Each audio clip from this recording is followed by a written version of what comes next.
இன்னைக்கு 12th மேக்ஸ்ல exercise 4.2ல second sum பார்க்க போறோம். State the reason for cos inverse cos minus 5/6. இது வந்துட்டு என்ன சொல்லியிருக்காங்கன்னா, இது இப்போ மைனஸ் 5/6 வந்துட்டு நாட் ஈக்குவல் அப்படின்னு சொல்லியிருக்காங்க. இப்போ நம்ம என்ன பண்ணணும்னா, காஸ்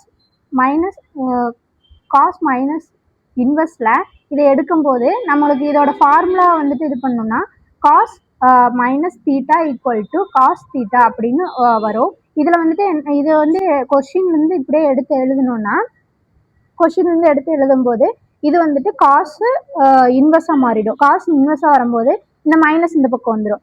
அப்போ நம்ம என்ன பண்ணணும்னா, இந்த காசு இன்வெர்ஸும் காசும் வந்துட்டு கேன்சல் ஆகும்போது நம்மளுக்கு வந்து 5/6 அப்படின்னு சொல்லிட்டு வரும். அப்போ வந்துட்டு நம்மளுக்கு கொஷின் என்ன கொடுத்துருக்காங்க, மைனஸ் 5/6 அப்படின்னு கொடுத்துருக்காங்க. நம்மளுக்கு வந்த ஆன்சர் வந்துட்டு 5/6.